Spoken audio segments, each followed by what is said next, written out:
Hi everyone, magandang araw sa inyong lahat mga kalibot. So for today, we are here in Gurang's Badang. So Badang is like Bicol word for parang farm. So makikita niyo mga talim na sitaw, kamoteng kahoy, kamote, and may mga pili and pinya. So yun. So for today, maghahanap kami ng pili. Let's go!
Hi guys, so for today, yun kami sa Badang. Badang! Bako siyang ML hero So, makuha kaming pili and kaiba kong sa yung mga pinsan na camera shy and TikTokers.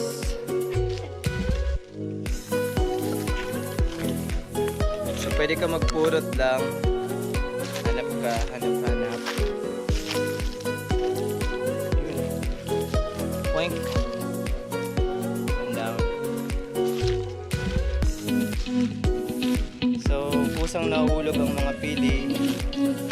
Otherwise, kailangan mo na pat-pat.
Okay guys, so yung mga napulot namin, since di na namin makakain yung balat, so if you know, pwede siyang lantahin, makakain yung balat. Pwede na natin siyang itilat. That's Bicol word para tanggalin ang shell. Yun. So ganito yung pili.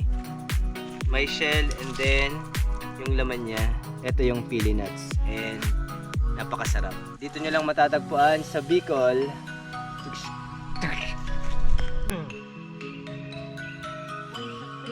Yung iba, martilyo yung gamit, pero kami, bato lang.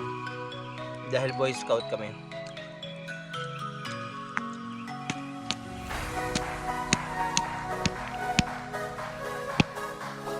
Perfect!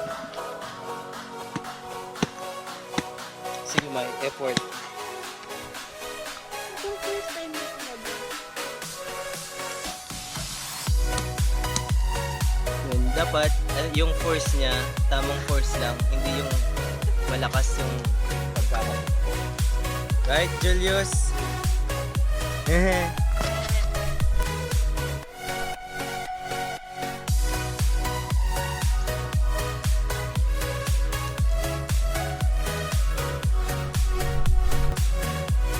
Okay, so nadaanan namin kasi nga tapos na yung pag-harvest ng mani. Ito yung hinarvest na mani ni Lolo Ampa. Yun. So makikita niyo yung mga mani. So later na namin yung kukunin. Ang dami-dami pa to. Yan.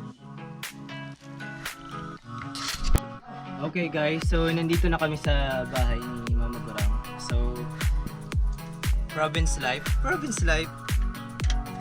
So medyo old school dito. So kailangan namin siga ng kahoy. Wow, siga ng kahoy. So yun.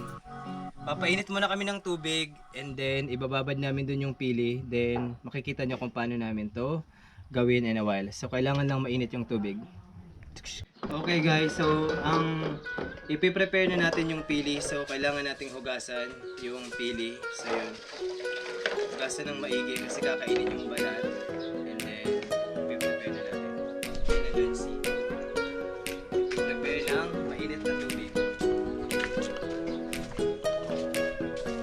Hi ka madama sa kamay. Hi, ma. Mag-hi ka sa camera. Ma! Mag-hi ka, ma.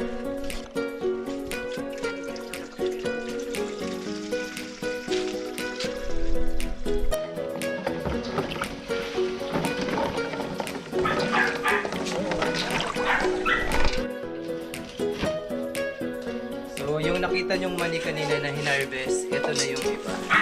So yun. 1/4 na sako. And then maglalaga pa kami ng mani.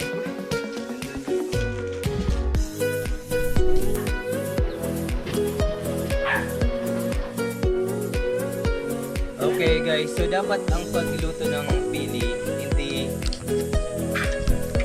hindi naka-on. Wala dapat sa live na fire. Dapat wala na siyang apoy pero yung tamang init lang. Hindi siya kumukulo, yung palapit na sa kumukulo. And then ilalagay niya na yung pili. And then ibababad niyo siya nung mga ilang minutes to ma? Bababad. Mga ano lang, 7 minutes. Aloy. So mga 12 to 15 minutes para maluto. So yun. So dapat walang live fire. Galing lang siya sa sa fire kanina. And then yung katamtamang hindi ka mapapasok sa ilaw, sa init. So yun. Keep natin to ng 12 to 15 minutes. Asin. Dapat may asin ma, ang pili. May. Mani. So yun, aside from pili, meron pa kaming mani na fresh from harvest. Ilang minutes yung yung mani? 30 minutes. 3 days.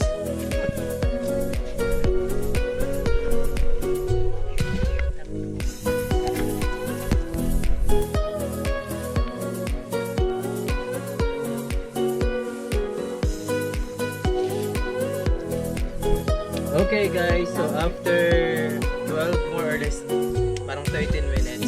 So, chinek na namin yung pili and medyo malambot na siya. So, pwede na siyang kunin. Siyempre kamay lang gagamitin ko kasi sabi ko nga, ang temperature ng tubig, hindi siya ganun kainit.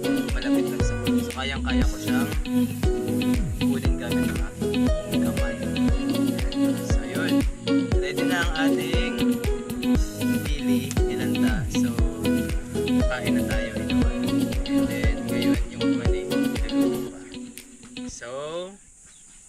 Let's eat!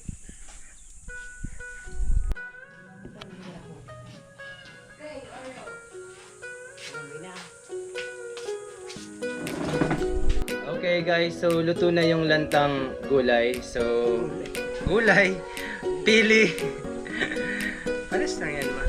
So, tatanggalin nyo lang yung outer skin, yung kulay itim. So, ang kakainin nyo yung ganito. Ganyan. Tanggal yung balat. And then, syempre, ipunin nyo yung pili, yung may shell.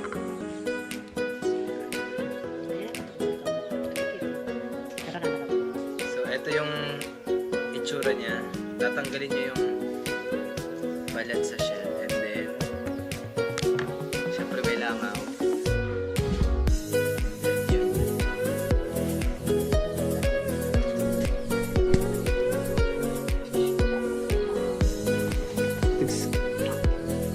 Second round. So sa mga taga-hindi Bicol, baka curious kayo sa lasa ng pili. So ito siya. Then, sa lasa ng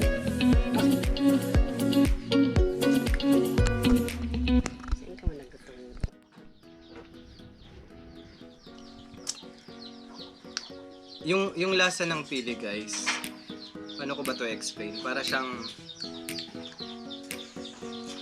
kamote na hindi solid. Hindi solid. I mean, try nyo na lang. Tikman nyo na lang. Basta hindi siya, kumbaga kakaiba yung lasa.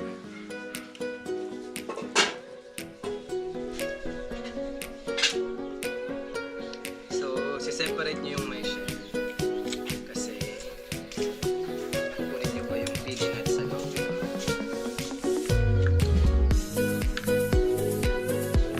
Ang iba, ginagawa masanta.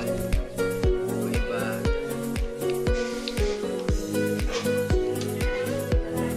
nakikita nyo sa bus terminal. Pasalubong center.